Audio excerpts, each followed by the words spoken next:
Salut à tous et à toutes, et bien j'espère que vous allez bien, j'espère que vous êtes au taquet. Aujourd'hui, on va se retrouver avec une courte vidéo par rapport à la dernière mage demi-journée qui a mis à jour leur style référence, qui est sorti en version 2. Donc du coup, installez-vous confortablement et c'est parti pour une vidéo sur le style demi-journée. Allez, let's go!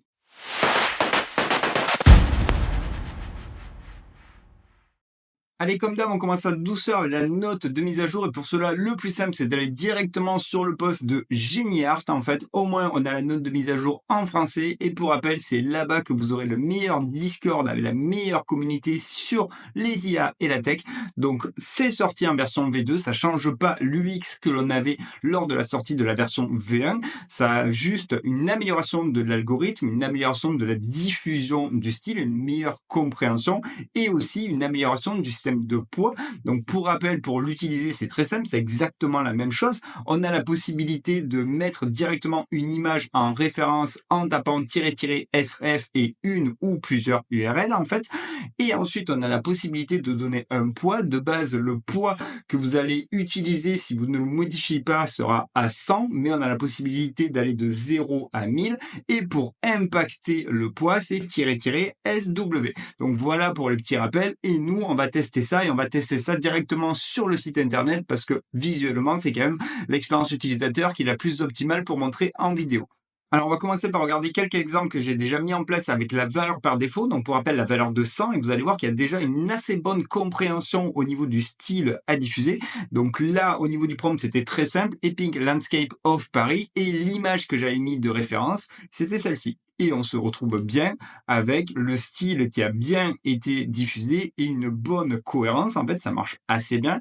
Deuxième test, toujours avec la valeur par défaut, là, les tests que vous allez voir, où l'image que j'avais donnée en référence, c'était celle-ci, une image de mi-journée. Et au niveau de l'impact, on a vraiment aussi un assez bon résultat pour une valeur par défaut de 100. N'oubliez pas que ça va de 0 à 1000, donc ça marche plutôt pas mal. Autre test où là, j'avais donné une image avec un rendu 3D bien cartoon et franchement aussi avec la valeur de 100, ça passe crème. Autre test où j'avais mis cette image que j'aimais bien dans Midjourney et là aussi ça passe nickel avec une valeur par défaut.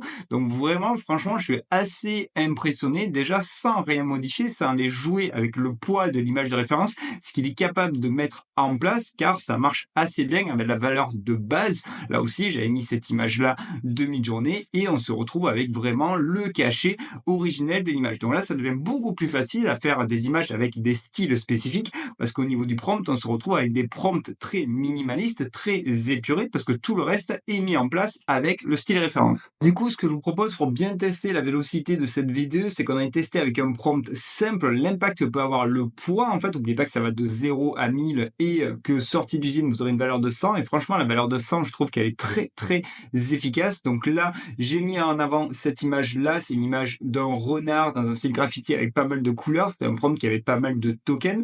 Donc je me mets ici, on va faire un prompt beaucoup plus simple, Graffiti of a Tiger, et pour aller plus vite, en fait, je vais utiliser le système de permutation, car oui, vous pouvez très bien utiliser le système de permutation sur le site alpha, heureusement, j'ai envie de dire, sinon ça serait un petit peu claqué au sol. Donc pour rappel, le système de permutation va vous permettre d'aller beaucoup plus vite, vous allez pouvoir enchaîner les prompts, il y a juste à mettre en accolade les différents éléments que vous voulez souhaiter modifier. Donc là, c'est plus des éléments de paramètres, --SW ou SW qui est dédié au poids de l'image et on va passer de 50, 100, 250, 500, 750. On fait le petit entrée des familles, il va me générer X prompt et chaque prompt aura sa propre valeur de poids. Du coup, nous, on aura vraiment une visibilité sur l'impact que pourrait avoir le poids entre les différentes valeurs qu'on a mis en place. Ok, du coup, MJ a fini. Pour rappel, c'était cette image qui était en style référence. Donc, on va regarder les différentes itérations qu'il a mis en place en fonction des différentes valeurs de poids. Donc, on a ici la visibilité au niveau de la notion de poids. Donc là, pour un poids à 50, on est quand même assez loin de l'image de référence. Donc, certes, au niveau des chromies, ça peut se rapprocher, mais au niveau de la prise de vue, au niveau des effets, c'est pas trop ça. N'oublie pas, la valeur sortie d'usine est 100. Donc, à partir au-delà de 100, on devrait avoir quelque chose qui se rapproche quand même. Donc là, on a la valeur sortie d'usine de 100, où on commence à avoir quelque chose d'intéressant avec plus de vues sur le côté. En termes de chromie, on est pas mal. On commence à voir les différents effets. On continue avec une valeur de 250, donc c'est assez subtil les différents changements, mais ok. Ensuite, on va sur du 500. Pareil, ça serait difficile de voir quelle est la part de diffusion qu'il met en place. C'est pas flagrant en fait. Là, c'est quand même x2. Je passe de 250 à 500.